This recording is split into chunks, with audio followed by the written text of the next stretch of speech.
Le damos la bienvenida a los chicos de quinto que son visita hoy acá, porque el proyecto tiene como protagonistas a los chicos de la promo. También le damos la bienvenida a nuestros invitados, a Pablo, a Julio, a Carmen. Bueno, también va a participar el padre Boris, pero él ya lo conoce.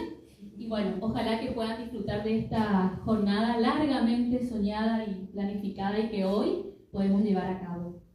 Bueno, les contamos, ustedes ya saben, pero les contamos a nuestros invitados que Filo Transversal se enmarca dentro de nuestro proyecto transversal e interdisciplinario Tecahuita, que es un proyecto que lo que busca es crear conciencia, la conciencia ecológica como plantea Francisco cada vez que puede. Y dentro de ese proyecto de educación ambiental surgió la idea de Filo Transversal. Filo de filosofía, amor, ¿sí? Y filo también de algo que corta, ¿sí? Que rasga.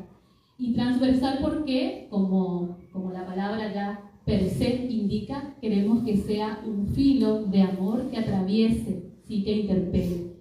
Por eso es que planificamos estas jornadas que buscan, por un lado, que ustedes, los estudiantes que van a ser futuros estudiantes de la educación superior o universitaria, entren en lo que Virginia Zavala llama zonas de pasaje, ese lugar intermedio entre la educación secundaria y la educación superior que tanto conflicto suele ocasionar cada vez que emprenden el desafío de seguir formándose de forma académica.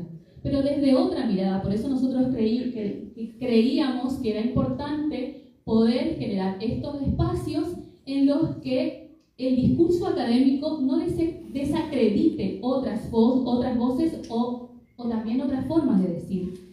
Nuestro objetivo es que ustedes se apropien de las capacidades retóricas para poder manejar, comprender y producir textos académicos, pero a la vez que no pierdan de vista lo importante que es entender que el texto es también una construcción histórica, ideológica y social. Y precisamente por eso también quisimos atravesar esta propuesta con eso, ¿no? Con hacernos cargo de que somos sujetos sociales y nuestro tiempo demanda reflexión, una reflexión que apunte a la construcción de un espíritu cada vez más fraterno, porque como dicen algunos teólogos, no queda otra, no hay otra salida, o nos convertimos en hermanos, potenciamos esos lazos de fraternidad, o la humanidad está condenada a desaparecer. Entonces, bueno, fusionando esas dos propuestas, la académica y otra que tiene que ver con una mirada más, si se quiere, histórica, social, es que encaramos este proyecto. Por eso hay invitados muy diversos, porque queremos que justamente en los discursos se note eso, que en cualquier producción, en cualquier tipo de literacidad abundan argumentos, aparecen las emociones, aparecen las ideas y demás. Así que, bueno, sin más, comenzamos porque estamos un poquito atrasados, así que le cedo la palabra a los moderadores. Buenos días.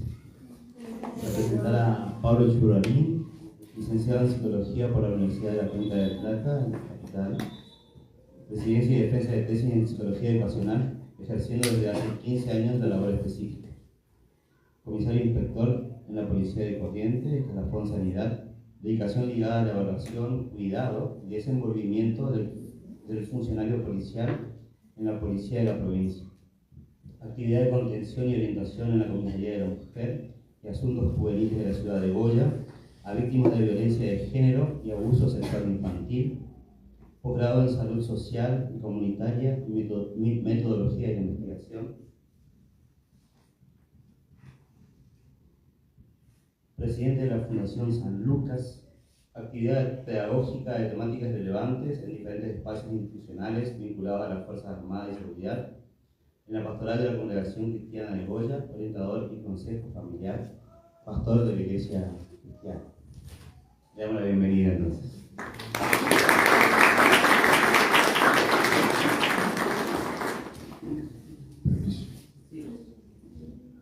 Bueno, antes que nada, agradecerle allí a la profesora que a través de su persona se ha conjugado este espacio también con cada uno de ustedes.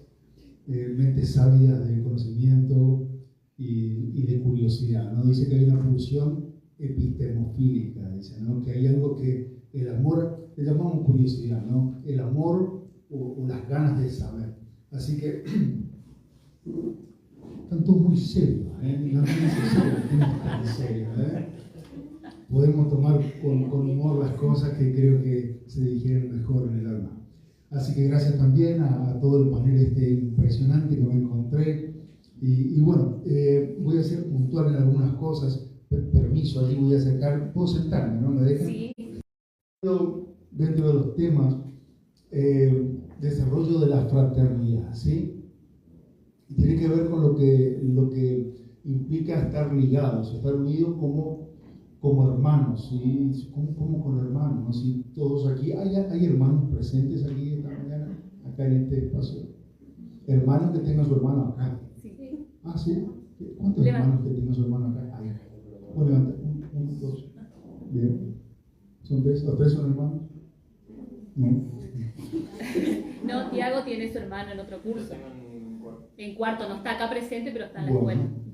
Bueno, pues entonces hay una cuestión de consanguineidad, ¿no? En el ADN, ¿no? En esto que uno puede decir biológicamente hablando, esta cuestión de la hermandad. Sin embargo, la biología jamás garantizó lo que realmente nos liga. Así que quiero empezar comentándoles esto que es una generalidad, pero que creo que es importante, es que somos seres gregarios, ¿sí? ¿Qué significa gregarios? Necesitamos del otro.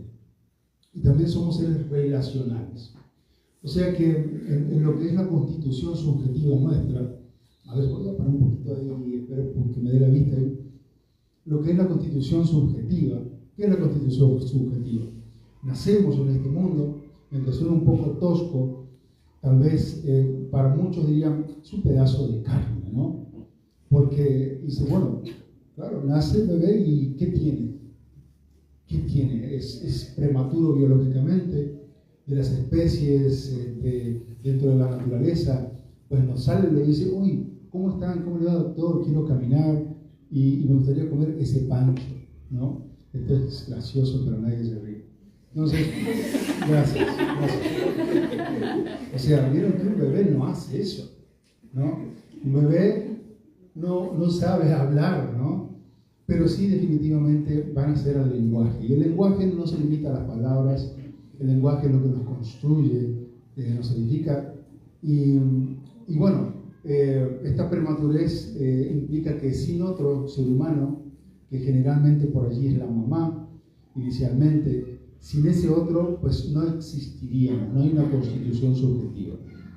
Y para cerrar esa línea de pensamiento allí, para que quede claro de que sin ese otro, que no solo alimente, sino con comida, sino que alimente con lo más importante.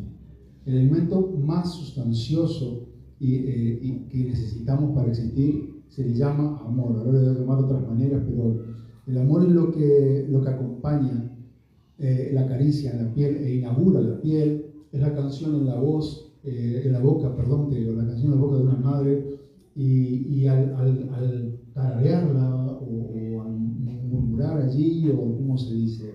Tararear, sí, lo dije, va también inaugurando lo que es el oído. Se va entendiendo que cuando está la mamá allí con ese bebé, todos fueron bebés acá, ¿no es cierto? Sí. Todos tienen ombligo, todos, ¿sí? Si no tienen ombligo, entonces es otra especie alienígena. Porque si tienen ombligo, todos fueron mamíferos. Así que, ¿qué quiero decir con esto? Que no es solo el alimento en sí, sino lo que acompaña al alimento, ¿sí?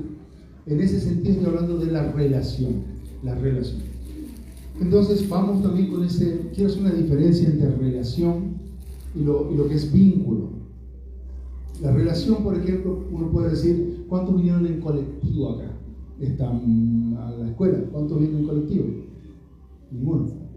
Bueno, en combi, tráfico, bicicleta, todos en bicicleta. Bueno, me arruinaron el ejemplo. Pero si uno va en colectivo, ¿cuántos viajaron alguna vez en colectivo? Bien, vieron que podemos tener, bueno, alguna vez a Buenos Aires, por ejemplo, ¿no? O a cualquier lado, pero a Santa Lucía, a La Valle. Vamos en colectivo, arrancamos con el mismo origen, tomamos el asiento.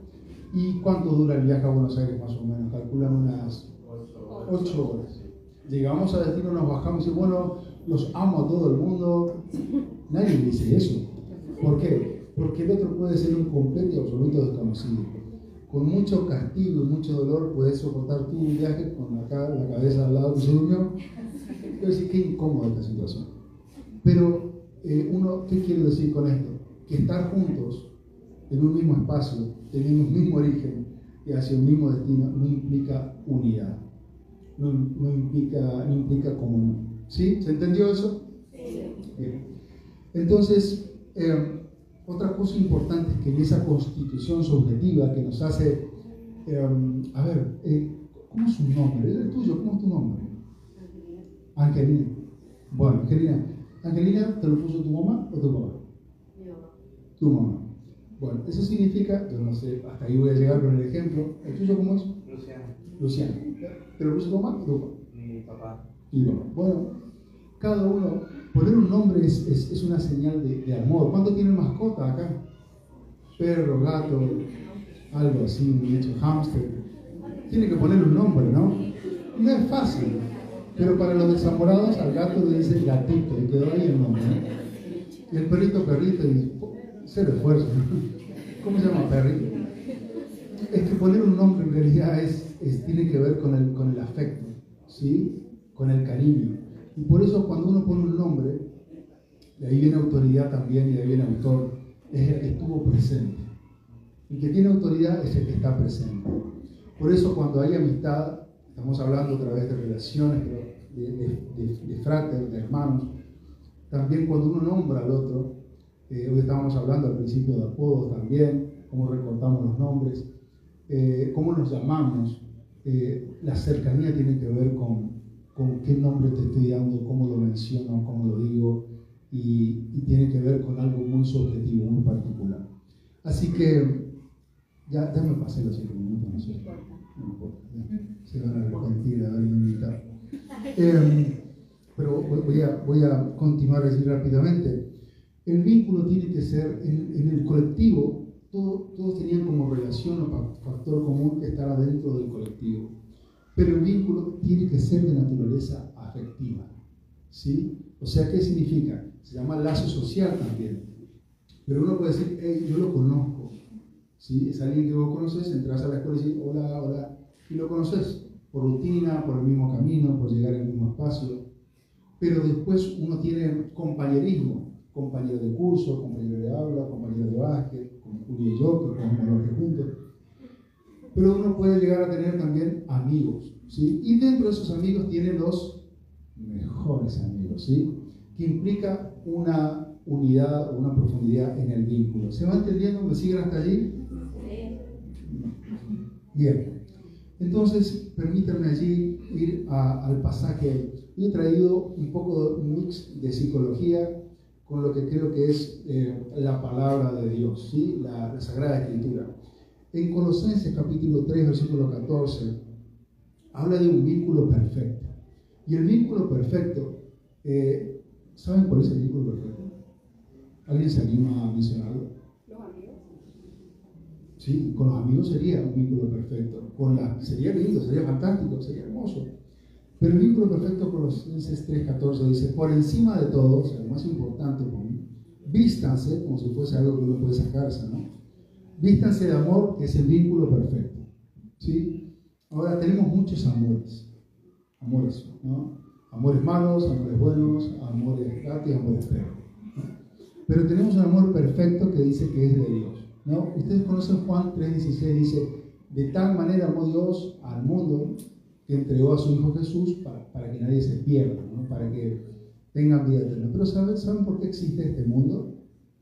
Bíblicamente hablando, existe porque hubo un Dios que quiso poner allí a sus hijos en un espacio, se llamaba Edén, y querían que vivan todos juntos como familia. Dios es lo que Él es como trabajo, pensémoslo así, pero Padre también es lo que es, ¿sí? Y todo aquel que decida creer en su Hijo, ¿saben cómo se llama el Hijo de Dios? Muy bien, Jesús. Todo aquel que decía, el unigénito que después fue primogénito.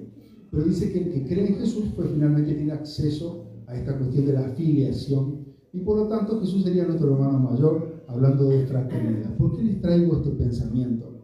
Porque también la Biblia define el amor como vínculo perfecto, pero el amor dice que Dios es amor.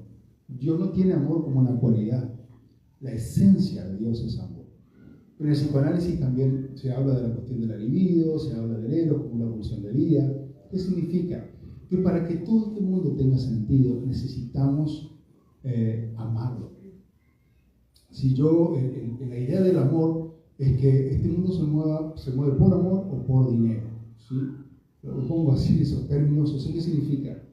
O por un interés muy superficial, que podemos reemplazarlo por papel, cualquier divisa, cuestiones materiales, que ustedes saben que se corrompen porque el papel se pudre, se devalúa. Sin embargo, hay otra divisa mucho más trascendente que tiene que ver con esta cuestión del amor. Así que traigo el amor en sí mismo como lo que nos va a permitir ligarnos como en el vínculo, ¿sí? Como hermanos. Ahora, no como hermanos solamente biológicos, como hablaba al principio, sino que la idea de la confraternidad, en esto que traje para compartirles vínculos fraternales, es que somos tan diferentes, tenemos tantos pensamientos tan distintos, nuestros espíritus personales son tan disímiles, nuestros deseos y nuestras necesidades son tan opuestos a veces, de que ¿cómo podríamos llegar a la unidad? ¿Cómo podríamos llegar a ser uno? ¿Cómo podríamos llegar a tener comunión, unión? ¿Cómo podríamos, siendo tan diferentes? Pues entonces, allí la palabra de Dios habla justamente de poder tener un solo espíritu, un solo ánimo, un solo Dios en ese sentido. Y permítanme leerle allí que, bíblicamente hablando, Dios, ustedes saben que conocen la Trinidad. La Trinidad es Dios, Padre, Dios Hijo y Dios Espíritu Santo. Pues se le suele decir al Espíritu Santo como el brazo ejecutivo de la Trinidad. Jesucristo dice que ascendió a la diestra del Padre, está sentado. Es una manera metafórica porque no se puede, es indivisible. Sin embargo, para aquellos que decidan creer en ese Hijo Jesús, pasan a tener, como le dije hoy, una filiación directamente al cielo, ¿no? Con Dios como Padre, y uno se reconoce como Hijo. ¿Y qué es lo que liga al cielo y la tierra? ¿Conocen el Padre Nuestro? ¿No? Hay un momento donde dice, hágase tu voluntad así como se hace en el cielo, que se haga en la tierra. ¿Cómo podríamos saber eso? Pues esa es la presentación de esta mañana. La idea del Espíritu Santo ligando el cielo y la tierra y ligando no solo en la verticalidad, sino también en la horizontalidad. La única manera de poder ser uno, estar en comunión, tener un mismo sentir, un mismo pensar, también un mismo pesar porque son aquellas ocupaciones, es a través de un Espíritu que se escribe con mayúscula, porque es el Espíritu Santo. La idea de poder pensar en la unidad, en la fraternidad como hijos de Dios, es ese camino, esa es la propuesta, ese es el pensamiento en cuanto a la fraternidad. Ahí permítanme ya ir cerrando, antes que alguien me ocupe de este espacio. Muchas gracias, el moderador, muchas gracias. Sí, quiero leerle un minuto, que hay un minuto ahí.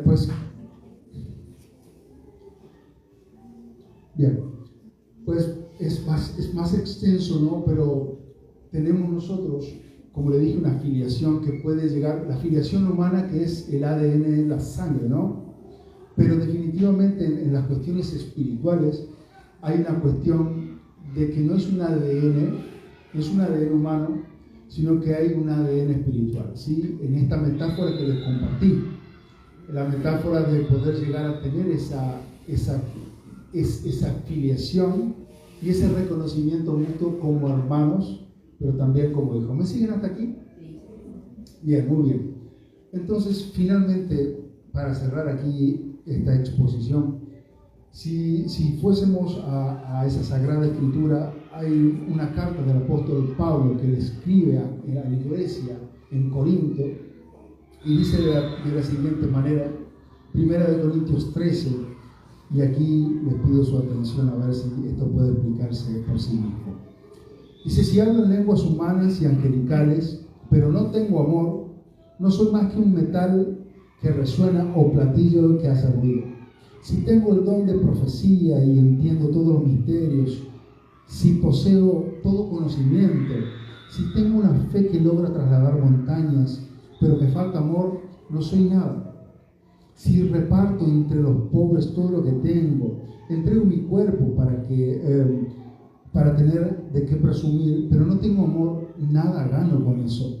Dice que el amor es paciente, el amor es bondadoso, el amor no es envidioso, ni presumido, ni orgulloso, no se comporta con rudeza, no es egoísta, no se enoja fácilmente, no guarda rencor. El amor no se deleita en la maldad, sino que se regocija con la verdad.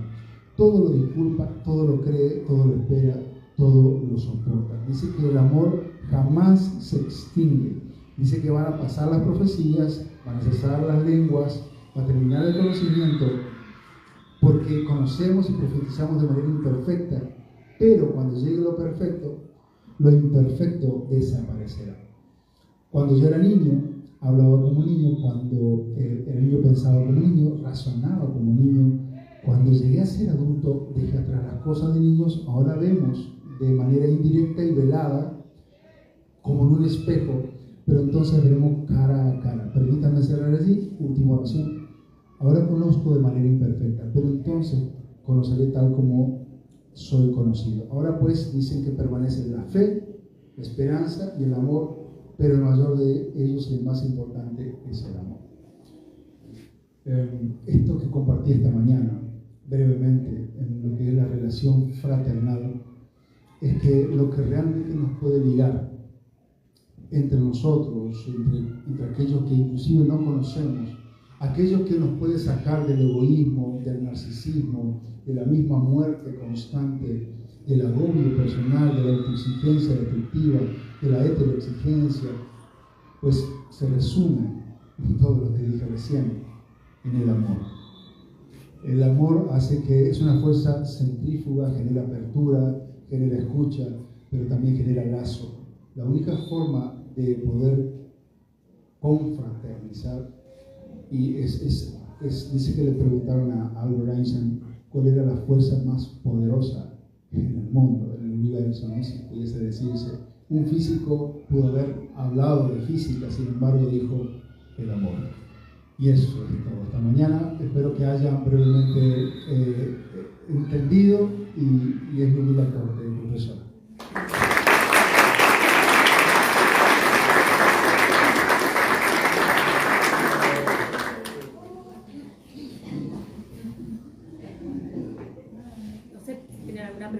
Bueno, abrimos el espacio para una pregunta. Sí. ¿Sí? ¿Si alguien se anima? ¿Vos tu voz muy claro? Habló. Bueno. ¿Todo muy claro? Bueno. ¿Tiene alguna? Buen día a todos. Yo quería preguntarle si no se le presenta algún conflicto entre la fe y la razón. Pero, si se presenta algún conflicto entre lo que es la creencia y el pensamiento, yo creo que mientras más uno conoce, ¿no? Mientras más uno aumenta en conocimiento, la fe simplemente se va confirmando en sí misma. Hay una razón en la fe. No se divorcian, no son conceptos opuestos. Creo que es una amalgama perfecta a la hora de vivir. Es más, creo que hay muchas razones, si estamos hablando del conocimiento científico, pues hay muchas razones que fueron, se llaman paradigmas, ¿no? Que fueron construidos por la comunidad científica. Bueno, voy a resumir esto de lo que dijo Einstein otra vez, va a ser más fácil. Einstein puso una frase, o la dijo, dice que la imaginación es más importante que el conocimiento. ¿Por qué? Porque lo que conocemos puede variar históricamente, culturalmente y tiene limitaciones, pero la imaginación no. Yo creo que la fe y la imaginación tienen un factor común, implica que no tienen limitaciones y en ese sentido, si hablamos de una fe divina, o sea, una fe en Dios, y bueno, podemos ir más profundo allí, pero en ese marco teórico donde la espiritualidad es un fundamento, la fe es la suficiente razón. Y eso se llama confianza y dependencia en Dios. No sé si pude contestar.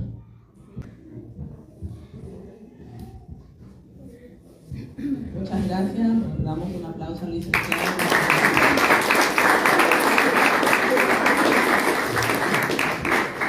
A continuación vamos a presentar a nuestra hermana de Colombia, María Paula Cervera. Bien, ella no está presente, su pensamiento se hará presente en la voz de la profesora Lourdes González, que nos compartirá un escrito. María Paula es nacida en Bogotá, Colombia, es psicóloga y voluntaria de Brahma Kumaris.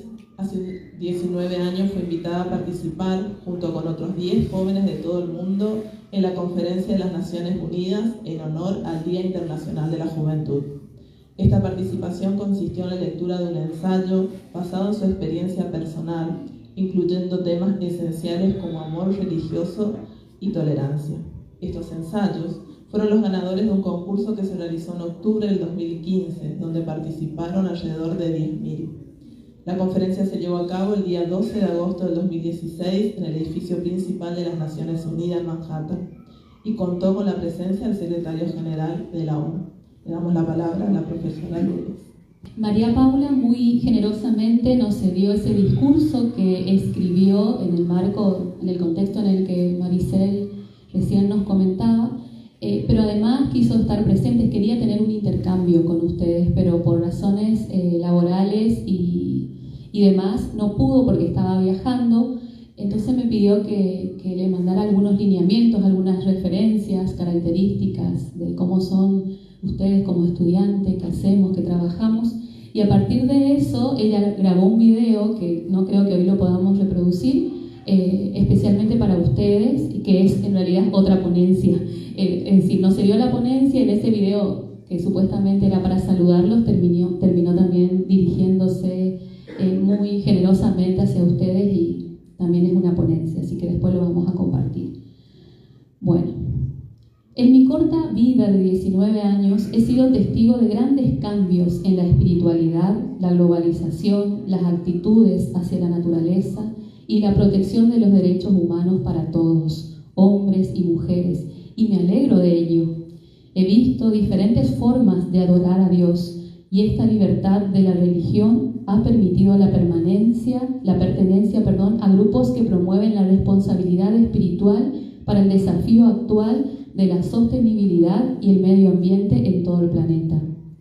Estas comunidades nos animan a ser parte del proceso de cambio, dejar de ser pasivos, ser fuertes, individual y colectivamente, para generar sentimientos de compasión y solidaridad con todos los seres humanos sin excepción y por todo el mundo en general. Cada día somos testigos de desastres naturales, muchos provocados por el hombre, la violencia, la arrogancia y el odio religioso, la pobreza extrema y la injusticia, y el cambio climático que amenaza a miles de millones de personas y a la Tierra misma. Al mismo tiempo somos testigos de actos de amor increíbles por parte de tantas personas de todo el mundo, muchos de los cuales han superado el odio para modelar el perdón y la reconciliación. Teniendo en cuenta las diversas creencias que existen en el mundo, hay un núcleo espiritual universal que todos debemos enfatizar, sea cual sea nuestra religión o creencia. Dios es el Supremo.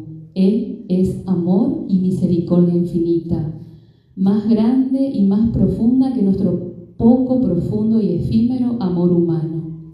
La espiritualidad es la conexión con este amor infinito. Dios es un ser supremo como un océano de amor puro, y al igual que un padre o una madre, Dios quiere lo mejor para todos nosotros como niños. Se nos enseñó que Dios es un Dios que castiga, que no es justo, pero dentro de lo más profundo de mi ser Vibro con la idea de Dios como mi Padre, mi amigo, mi Maestro. Soy creada y hecha a su imagen y semejanza divina, que es lo que poseo dentro, una pequeña gota de las cualidades divinas de amor, paz y alegría suprema. Estas grandes virtudes espirituales se encuentran dentro de cada ser humano y son, en última instancia, más fuertes que el odio, la arrogancia, la brutalidad y la violencia. Tenemos que centrarnos en cómo cada persona es apreciada ante los ojos de Dios, única en belleza, talento, creatividad. Si apreciáramos a todos como hermanos y hermanas en su propia grandeza, podríamos evitar la arrogancia destructiva y vivir en unidad. ¡Qué gran potencial! Para llegar a este nivel de conciencia de la unidad básica con el Ser Supremo y con los demás, se requiere un proceso de transformación interna. Se le puede llamar inteligencia espiritual, que incluye la inteligencia emocional y social y va más allá de estos para abrazar lo espiritual. Esta inteligencia espiritual nos permitirá cambiar patrones destructivos de pensamiento o acción y aceptar la responsabilidad de lo que nos sucede a nuestro alrededor. Tal madurez espiritual conduce a un amor integral para y en todas las personas y prohíbe el espíritu de la violencia y la brutalidad arrogante. Esto no es amor egoísta o apego, porque este amor es muy común hoy en día, pero un amor más profundo en el que la felicidad y la seguridad de los demás es tan real para nosotros como para nuestra propia o incluso más nuestra vida. El amor es una energía tan poderosa capaz de llegar a los corazones de los que están en el otro lado del mundo, independientemente de su religión o género. Usémoslo con pequeños actos de bondad, como sonreír a alguien en la calle o incluso un abrazo a tus seres queridos. Cuanto más expresamos amor, más crecerán nosotros. El amor es la medicina que libera a las personas de actitudes no saludables, de la hostilidad, los celos, la codicia y el ego. Estos cambios individuales contribuyen a un mundo mejor y al medio ambiente interno y externo, superando las capas de negatividad, contaminación e infelicidad que hay en nuestro hermoso planeta.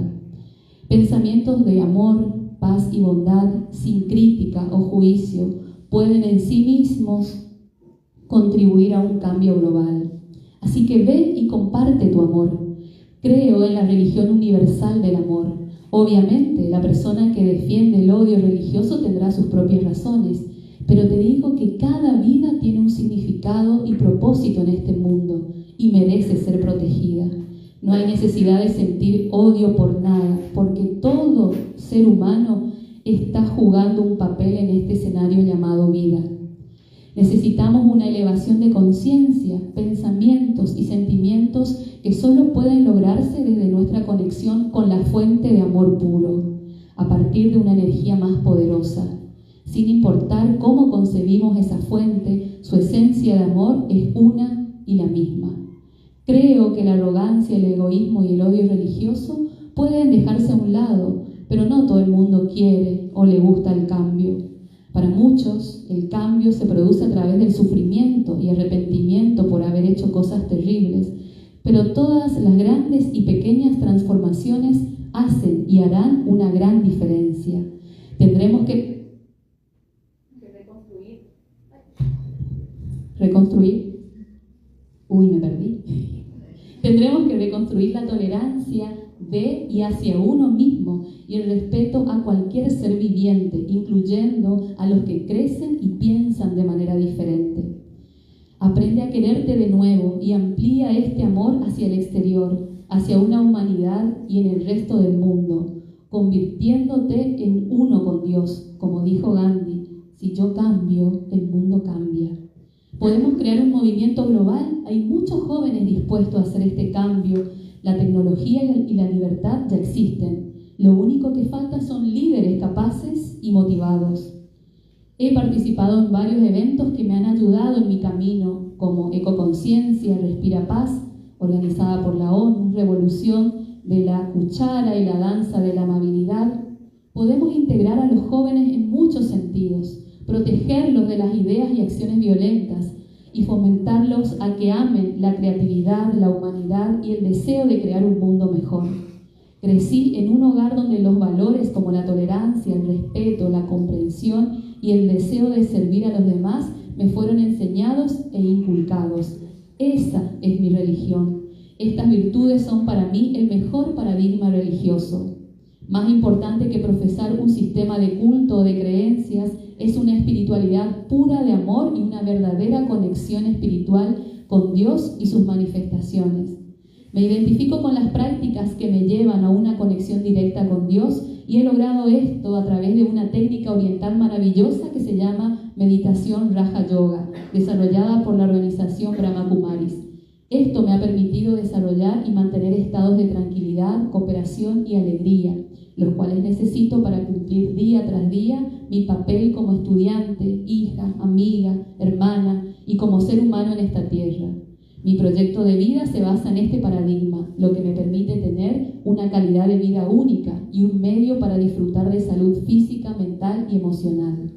La meditación Raja Yoga es mi plataforma para tener éxito y alcanzar mis sueños de viajar por el mundo, compartiendo mi paz y mi calma, e inspirar el cambio personal en otros para que se pueda multiplicar el amor. Soy consciente de que esta vida es una gran oportunidad para mí de ser feliz y crecer espiritualmente a través del poder del amor.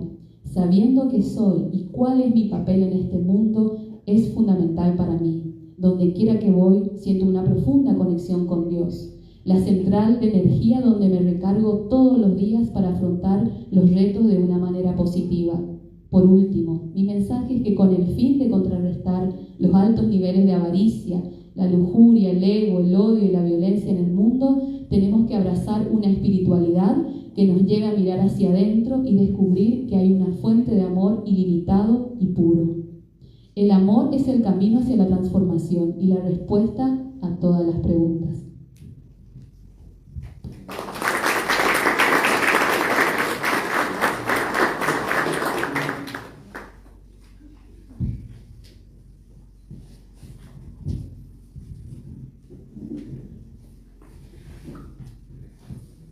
Bueno, damos la bienvenida. Es un placer presentar a Julio Andrés Núñez. Él es profesor en Filosofía por el Instituto Superior Goya, licenciado en Humanidades y Ciencias Sociales por la Universidad de Punta del Plata, profesor en Filosofía para el nivel superior por la Universidad Nacional del Nordeste, se está doctorando en Filosofía por la Universidad Nacional del Nordeste también, es miembro del equipo de investigación de la facultad y desde el 2007 se desempeña como docente del nivel medio y superior. Y déjenme decirle que se acuerden de este nombre, Julio Andrés Núñez, porque va a pasar la historia.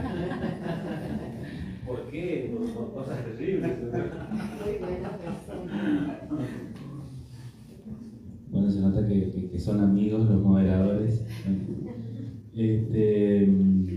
Bueno, yo agradezco a la gente que ha organizado esto. La verdad que celebro que se generen espacios así, donde la palabra tiene un lugar central, no solamente la palabra hablada, sino también la palabra escrita. Hoy adhiero totalmente a lo que decía la profe en la presentación, porque además la escritura tiene una virtud que es que, todo lo que hemos escrito alguna vez, alguna cosa, para algún trabajo, lo que sea, en la escuela, lo que sea, y si escribimos genuinamente y nos comprometimos con el trabajo, nos habremos dado cuenta de que la escritura no es algo que viene después de pensar, sino que uno piensa con la escritura. La escritura te ayuda a pensar. A veces pasa que vos creés que sabes algo y cuando te pones a escribir para explicar te das cuenta que no sabías tanto, digamos, no estaba tan claro. Y entonces uno se obliga a tener que ponerse a estudiar. Digo esto no porque me lo han contado, sino porque me pasa todo el tiempo. Me pongo a escribir sobre algo que yo creo que sé en la U y no, nada que ver. De hecho me pasó para este texto que les compartí, que no era el texto que estaba queriendo armar para ustedes, pero bueno, es un texto que lo tenía ahí armado y quería compartirles este tema, ¿no?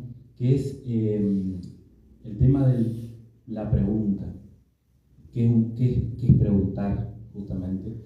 ¿Qué es la pregunta problema? ¿Qué es eso, digamos, ¿no? ¿Cómo entendemos eso? Yo hace varios años que vengo trabajando un autor, que vengo leyendo un autor francés que se llama Gilles Deleuze. Bueno, mi trabajo gira en torno a ese autor. Y esto que les comparto es una partecita de lo que vengo ahí trabajando hace tiempo. Pero antes de contarles eso, quería hacer como una pequeña intro, saliendo de este autor, sobre qué es el preguntar, ¿no? Porque hay como muchos tipos de preguntas, pero hay básicamente dos grandes tipos de preguntas, ¿no? Que me gusta decirlo en las clases. Hay una pregunta que es la pregunta científica, y las preguntas científicas tienen una característica, que es que todas las preguntas científicas siempre tienen una respuesta. Por lo menos dentro de un paradigma, dentro de una época, toda pregunta científica tiene una respuesta. Después por ahí cambian los paradigmas porque cambian las épocas, entonces la respuesta también cambia. Pero las preguntas, hay otro tipo de preguntas diferente que son las preguntas filosóficas. Las preguntas filosóficas se distinguen de las científicas porque no es que sean preguntas que no tengan respuestas, como se suele decir. A mí me gusta pensar que son preguntas que tienen más de una respuesta. Y ahí viene el tema, ¿no? Ahí viene como el desafío. El desafío de las preguntas científicas es que son preguntas que nos exigen tomar postura, ¿no? Por ejemplo, una pregunta científica sería, no sé, ¿cómo llevar una vida psíquica saludable? Le podemos preguntar a un psicólogo, acá el licenciado Churalín nos puede decir más o menos cómo llevar una vida psíquica saludable. Llevar una vida saludable, esa pregunta ya no es técnico-científica, esa pregunta ya es filosófica. ¿Se entiende, no? Porque si yo me pregunto qué es llevar una vida saludable, yo estoy aludiendo al concepto de saludable, qué es lo que defino por saludable. Y de acuerdo a qué se defina por saludable es lo que después van a venir los técnicos o los científicos a decirnos, bueno, cómo hacerlo. ¿Se ve la diferencia, no? Hay un ejemplo que siempre pongo, me parece muy tremendo. Ustedes saben que hasta el año 1990 la Organización Mundial de la Salud consideraba a la homosexualidad como una enfermedad. En su lista de enfermedades estaba la homosexualidad. Era algo que había que curar, ¿no? Entonces, fíjense la conceptualización que se hacía de eso, ¿no? De esa realidad. A partir de 1990 se cambia esa conceptualización y ya no se la define como enfermedad, sino como una preferencia sexual. No hubo un cambio médico ahí.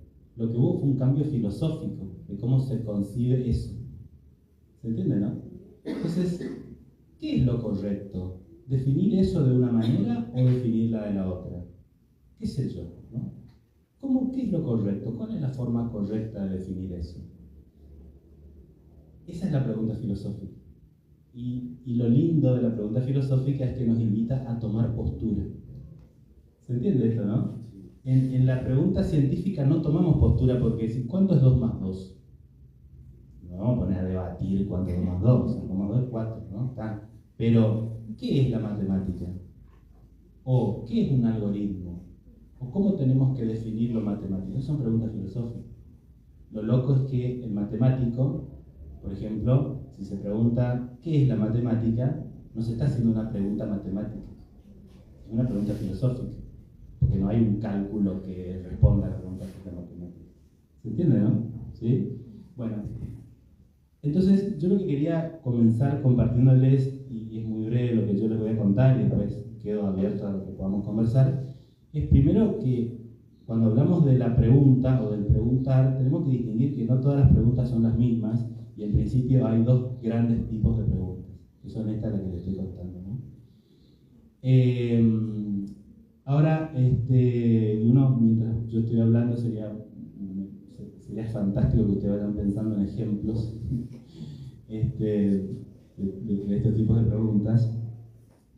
Pero para sumar a esto que acabo de decir, y es lo último que comento, que les comparto, este autor del que les hablé hace un diagnóstico, digamos, de en qué lugar se encuentra la pregunta-problema, ¿no?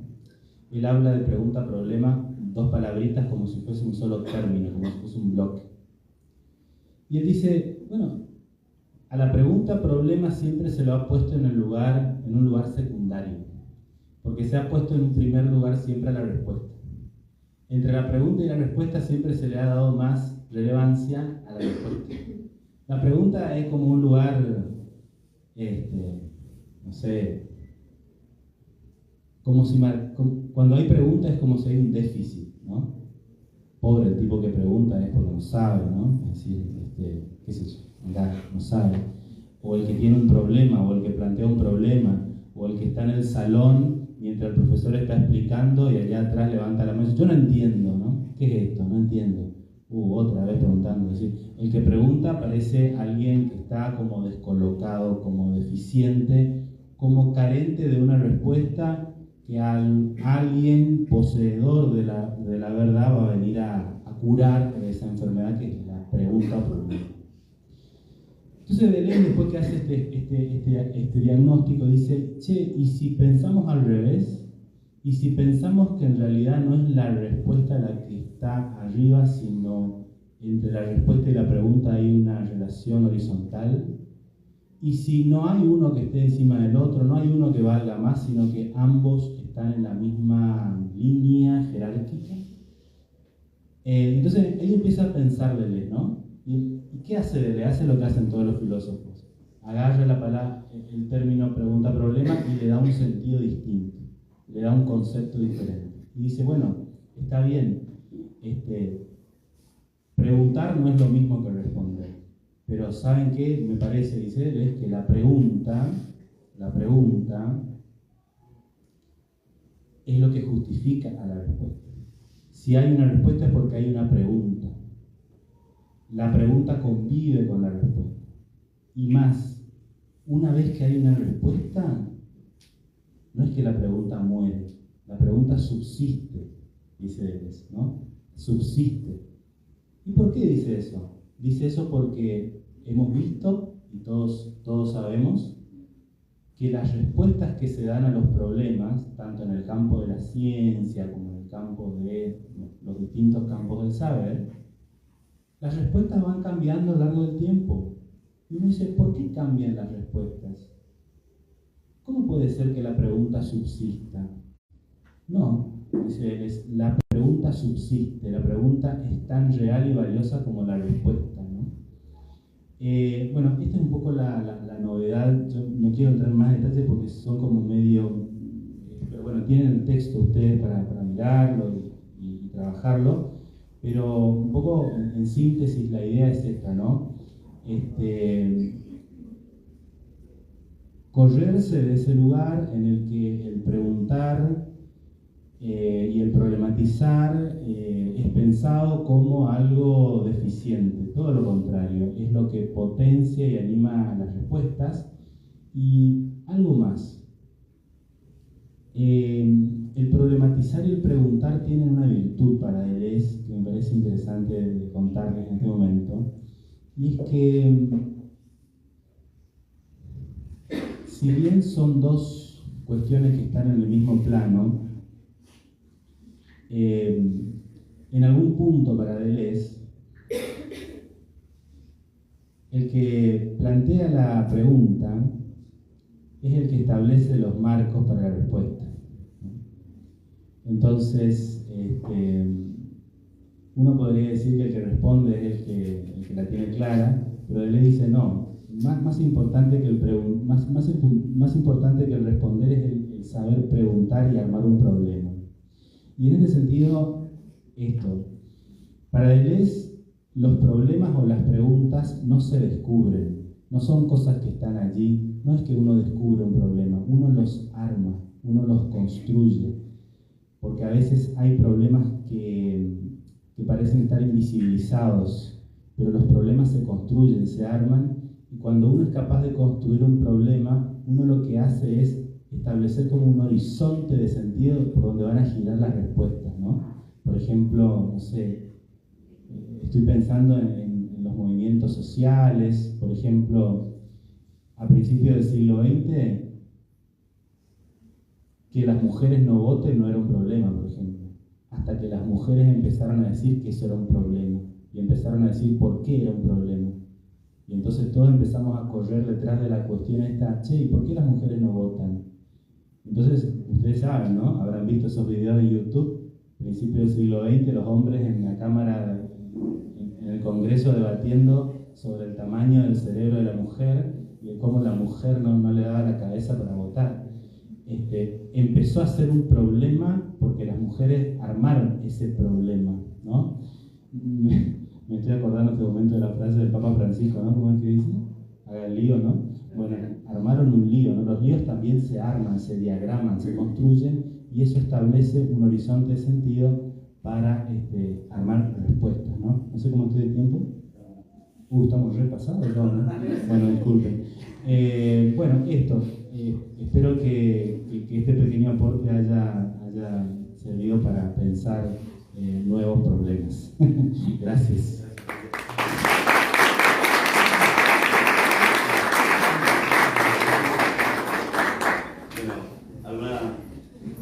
¿Alguna pregunta para el profe Julio? Te quería consultar acerca de algo que dice el filósofo, que también dicen muchos literatos. Ante la pregunta ¿para qué sirve la filosofía? Él dice no sirve para nada. Y nosotros los que estamos en la literatura también decimos, solemos decir eso, entre comillas, ¿verdad? ¿Para qué sirve la literatura y no está para servir para nada? ¿Qué nos podés decir brevemente sobre eso?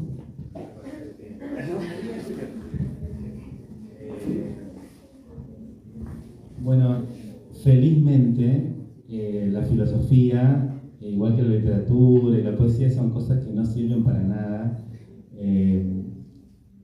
Para todo. Gracias a Dios, ¿no? Porque, bueno, lo digo de manera muy esquemática y muy directa para que se entienda. Yo tengo el vicio de la clase, entonces como que, bueno,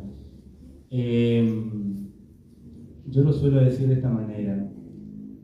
Si la filosofía no sirve para nada, si la filosofía es inútil, que de hecho lo es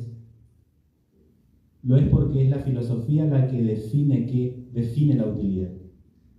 No es la utilidad la que define la filosofía, sino la filosofía define lo útil. Porque lo útil está en el plano del cómo hacemos las cosas, pero la filosofía está en el plano del qué. ¿Qué hacemos? ¿Se entiende? Todo lo demás está en el plano del cómo. Por ejemplo, cómo gestionar una escuela, cómo organizar algo. Bueno, pero la pregunta ¿qué es gestionar? Es una pregunta previa y en sí misma no puede ser útil, sino que es esencialmente inútil. Inútil porque no cabe en ese campo de cuantificación, es previo, ¿no? Y en eso, bueno, la filosofía se vale del lenguaje racional, argumentativo, pero no puede valerse del lenguaje poético. Para eso está la literatura, y la literatura también gira en torno al problema del qué, pero lo hace de manera estética, hermosamente, bellamente, ¿no? Pero giramos en torno al qué, no al cómo, ¿no? Bueno, eso. Gracias. Bueno, muchas gracias, Julio. Damos un aplauso a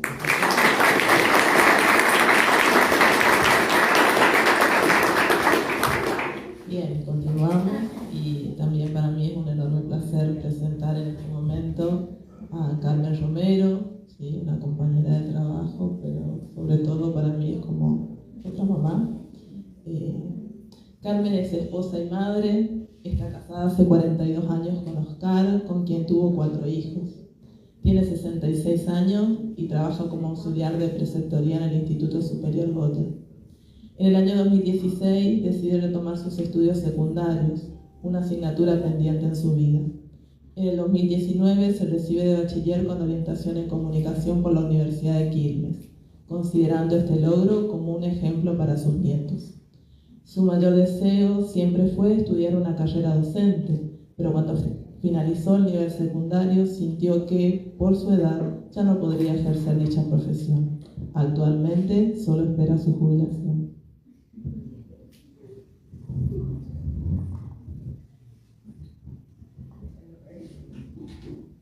Hola, ¿cómo están?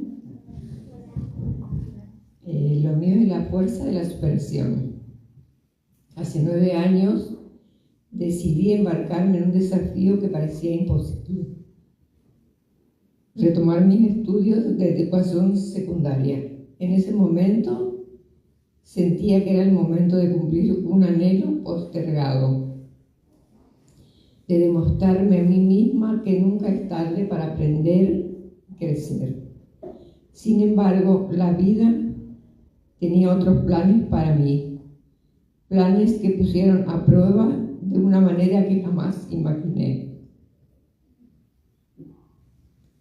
Mi hijo varón se vio envuelto en las garras de la adicción. De repente, el deseo de completar mis estudios se vieron opacados por la dolorosa realidad de enfrentar la adicción de un ser querido, la lucha diaria, el acompañamiento incondicional, las lágrimas y los ruegos se convirtieron en mi rutina, en mi vida misma. El tiempo pasó, las noches en velas se sucedieron una tras otra, pero como familia, como padres, con mi esposo, nunca perdimos la fe ni la esperanza.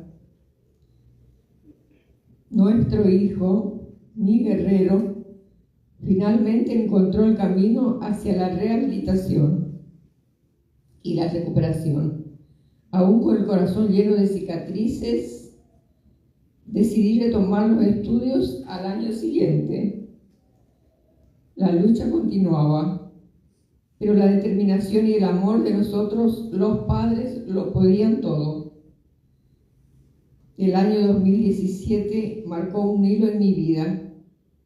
Logré llegar a la meta que me propuse tantos años atrás.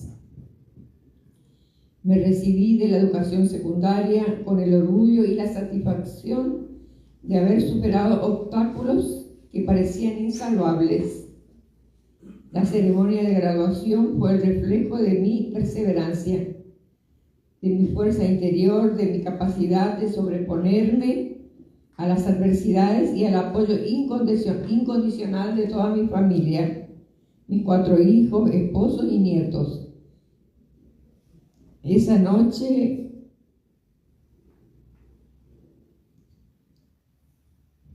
ingresé de la mano de mi hijo a la fiesta de recepción. Pero la historia no termina allí. La vida me había preparado otra prueba. La adicción de mi hijo había reincidido, revelando costados de su salud mental que desconocíamos. Se presenta el diagnóstico de esquizofrénica en su ser.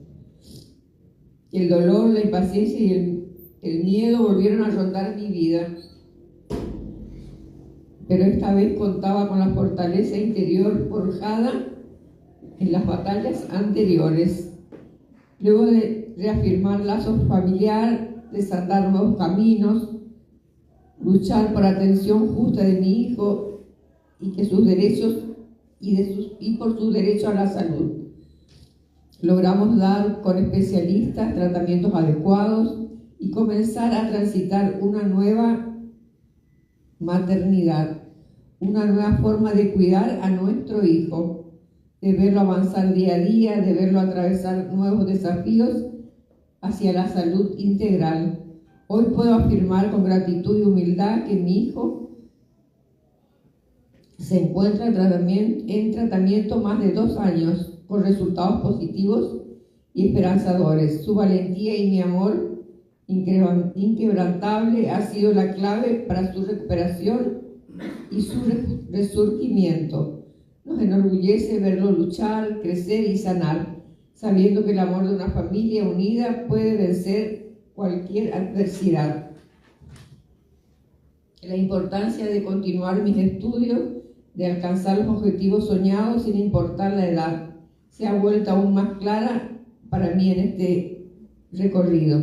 La educación de conocimiento y la superación personal son armas poderosas que nos permiten enfrentar los desafíos más grandes y alcanzar las metas más ambiciosas. Con el apoyo de mi familia, mis amigos, mi comunidad y mi fe en Dios, he logrado llegar donde nunca imaginé.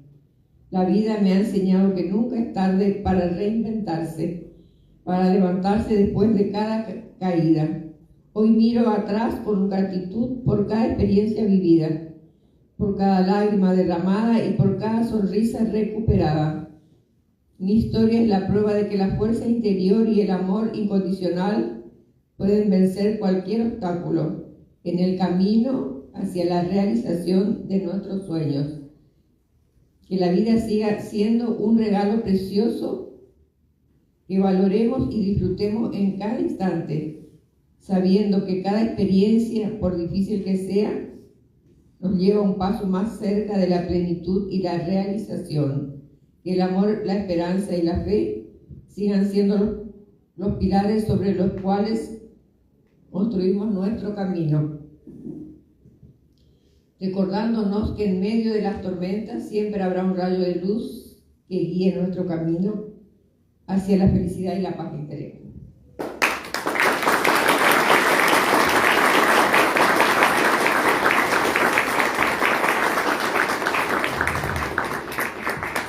Muchas gracias, Carmen. No sé si alguien quiere hacer alguna pregunta. Bueno, gracias por tu testimonio. Voy a contar algo íntimo y ella me decía que siempre quería hablar de esto y esta fue su oportunidad, así que gracias. ¿Sí? No, gracias a ustedes.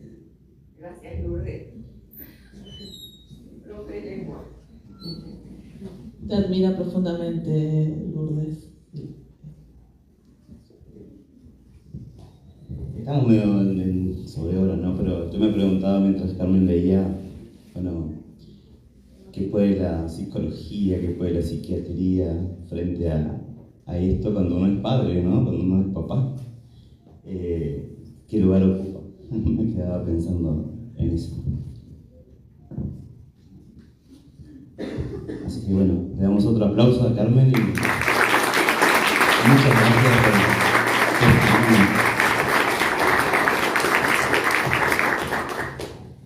por Bueno, vamos a pasar a presentar entonces a nuestra última ponencia de hoy, el padre Boris Javier Escobar Cejas, padre Boris, como nosotros lo conocemos. Nació en Bolivia un 29 de noviembre del año 1974. Entró en la Congregación del Santísimo Redentor en el año 1993. Cursó sus estudios de Filosofía y Teología en la Universidad del Salvador. Recibió la ordenación sacerdotal en el año 2002. Tuvo diferentes destinos y responsabilidades dentro de la congregación. Actualmente es párroco de la parroquia de la Rotonda. Es representante legal de la Escuela Parroquial de la Rotonda, superior de la Comunidad del Santísimo Redentor, y capellán militar y de las monjas dominicas de Caballo, y coordinador de la pastoral educativa.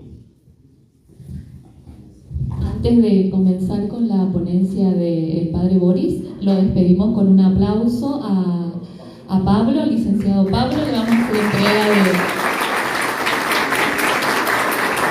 de un certificado y un regalito.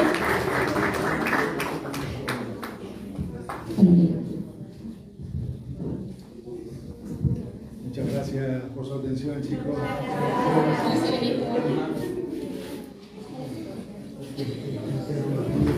No.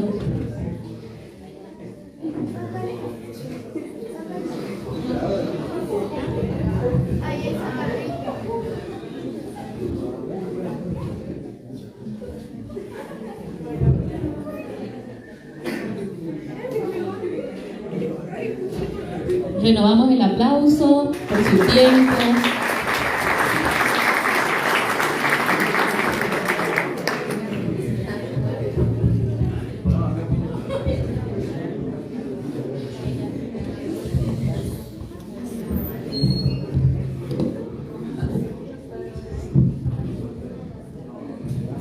Bueno, damos lugar entonces al padre Boris.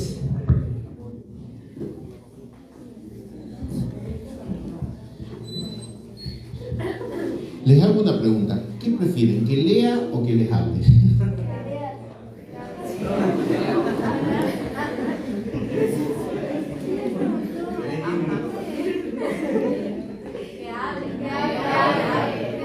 Bueno, el texto se lo puedo pasar. Así que bueno, cuando sean los 10 minutos avísame, por favor.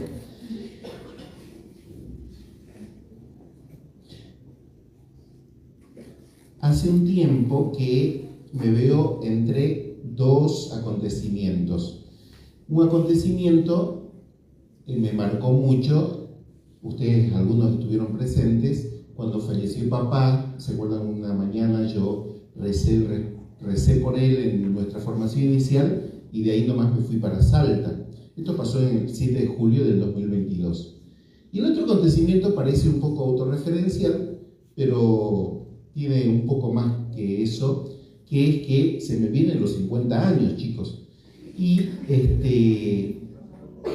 eso también para mí significa mucho en el sentido de, a esta altura uno se pregunta de qué estoy hecho, cuál es mi bagaje, qué he aprendido, y un montón de cosas que uno se pregunta cuando se viene esto. Entonces estos dos acontecimientos, que uno está un poquito atrás, hace 2 años, y el otro ya es inminente, faltan 3 meses, me han hecho ponerme otra vez en situación de búsqueda y de aprendizaje.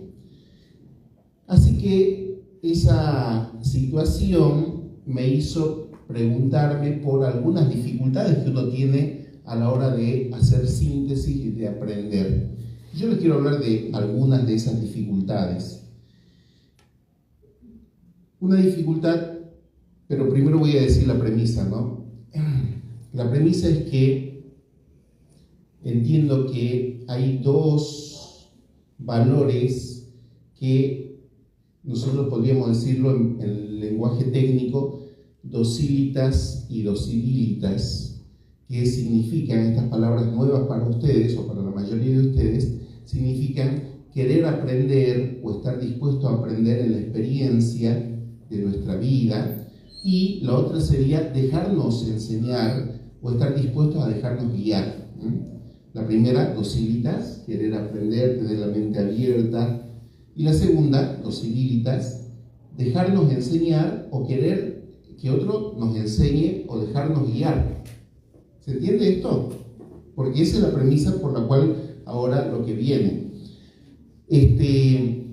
Pienso que todos nosotros estamos en una situación de aprendizaje y creo que, por ejemplo, vivimos un tiempo donde hay mucha autosuficiencia.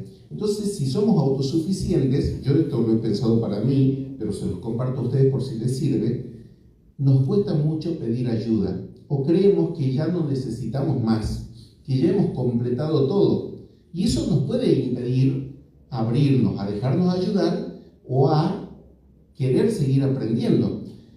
Para colmo, vivimos un tiempo individualista, donde a veces nos aislamos, y eso también dificulta el hecho de ponernos a aprender de los demás.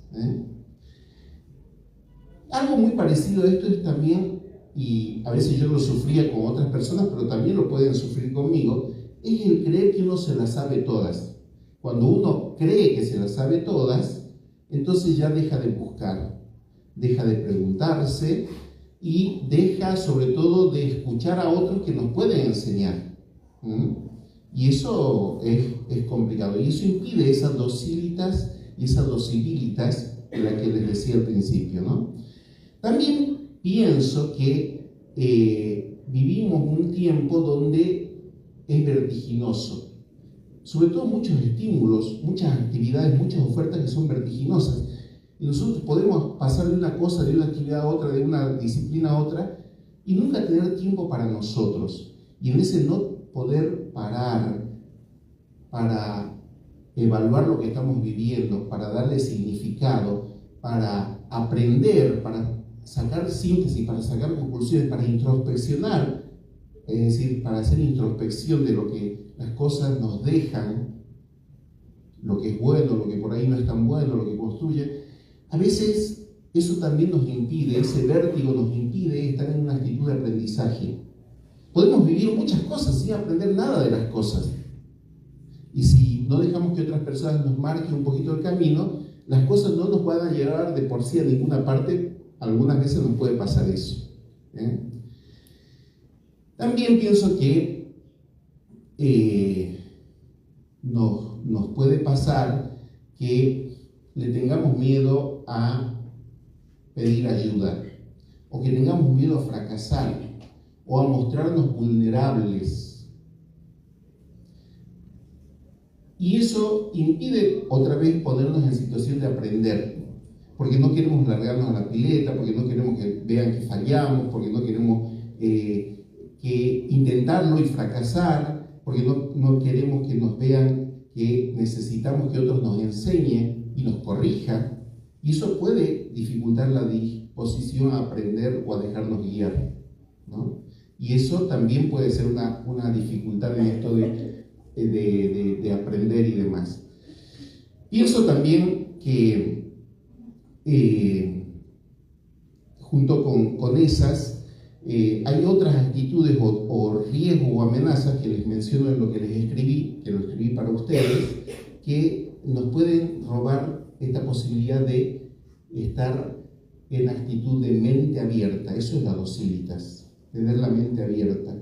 Nosotros creemos en alguien que tiene la mente abierta, es Jesucristo.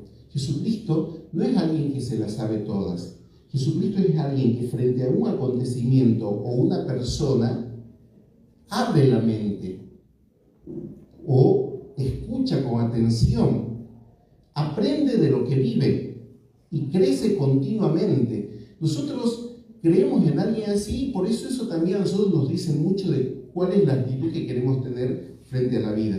Una actitud de adaptabilidad, de versatilidad, es lo que yo quisiera tener frente a las cosas. Por ejemplo, plantearnos, como nos hemos planteado en estos encuentros, no pensar desde un solo punto de vista, sino pensar ecuménicamente o pensar holísticamente, obliga a tener la mente abierta, ¿no? Y también esto de dejarnos guiar, la docilitas, dejarnos guiar. De hecho, nuestra espiritualidad se sintetiza en el discipulado. Y el discipulado es seguir, es aprender, es tener maestros, es no despreciar a los maestros, para que nosotros un día también nos convirtamos en maestros, que puedan transmitirle una buena experiencia a los demás. Entonces, lo que les quería proponer son dos palabras que pueden resultar nuevas en cuanto a la palabra, porque son palabras quizás latinas, la docilitas y la docilitas. A mí me significaron mucho porque en abril de este año tuve un encuentro con Amedeo Cencini, un sacerdote italiano que se dedica a la formación continua, que justamente de eso se trata, que continuamente necesitamos seguir aprendiendo.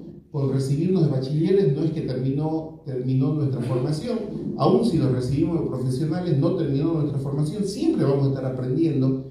Siempre necesitamos estar en actitud de aprendizaje y siempre necesitamos que otros nos guíen y no tener miedo de preguntar. Bueno, pensaba en eso y cuando Amedeo Cencini en ese encuentro nos mencionó estas dos actitudes que nos sirven como herramienta, como clave, digamos, para seguir creciendo, a mí se me hizo la luz, se me hizo la luz.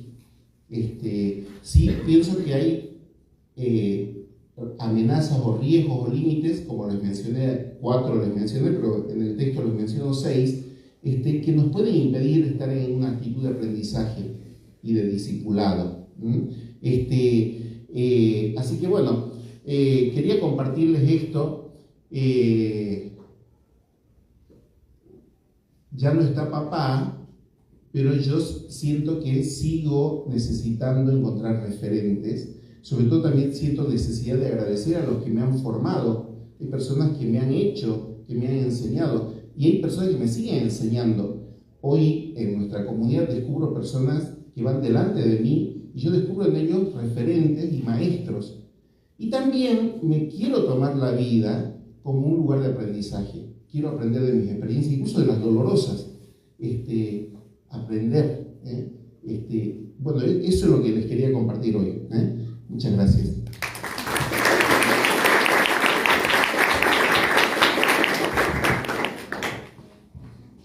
Bueno, abrimos entonces el espacio para una pregunta para el Padre Boris. ¿Alguna pregunta para el Padre Boris? ¿Todo claro? Bien, genial. Bueno, para ir cerrando este espacio, permítanme, le voy a compartir un pequeño escrito de Hamlet Quintana. Dice así: hay hombres que caminan por las calles con un sol en la frente, un diamante de luz, con hambre de otra vida, con aire de combate. Hay hombres que se sientan a la mesa y reparten su pan con gusto solidario. Hay hombres que despiertan y sonríen mientras dicen: hoy es el día. Dan la mano como un acto de fiesta, saludan como cantando un himno. Hay hombres que de noche tienen sueños justos, destierran ángeles corruptos y al despertar, para salvar la tribu, van presurosos a sus puestos de lucha. Esos que son así, como usted, son los hombres libres.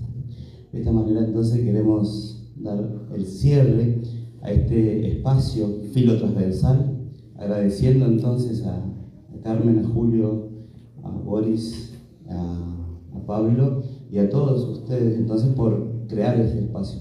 Pero infinitamente gracias al gran motor de esto, que es este Cahuita. Podemos dar las gracias entonces a Lourdes, ¿no? Le vamos a dar un fuerte aplauso a Lourdes.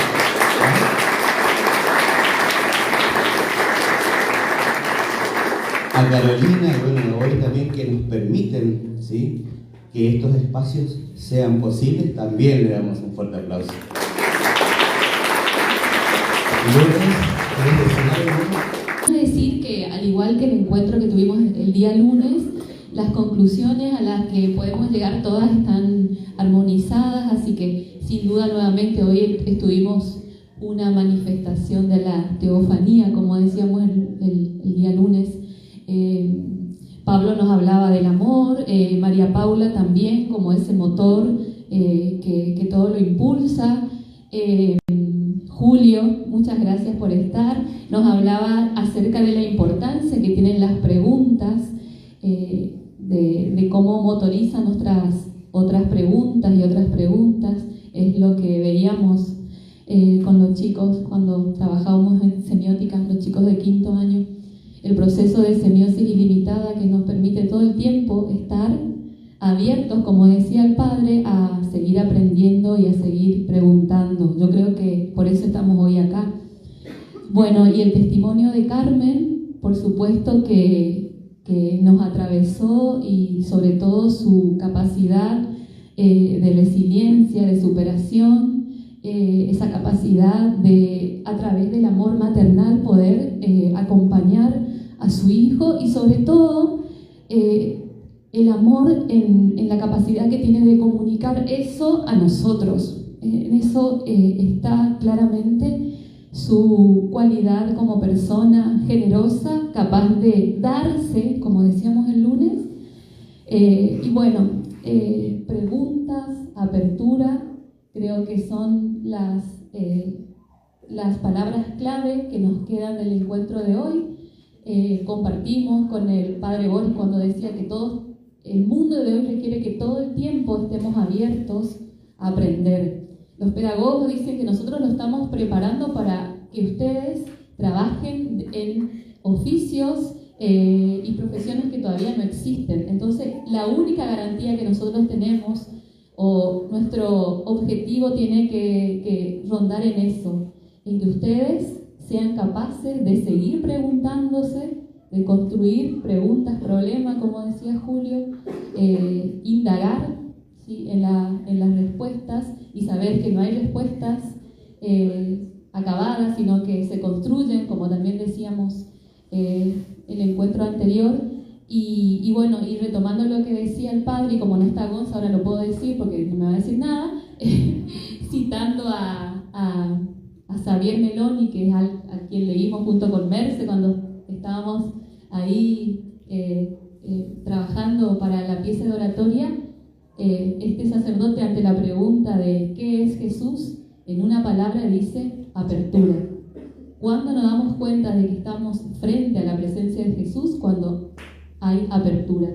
Así que bueno, gracias a todos, especialmente a los que nos acompañaron en las ponencias, por el tiempo de estar acá, por el tiempo que tuvieron para pensar qué decirnos, por el tiempo que tuvieron para escribir.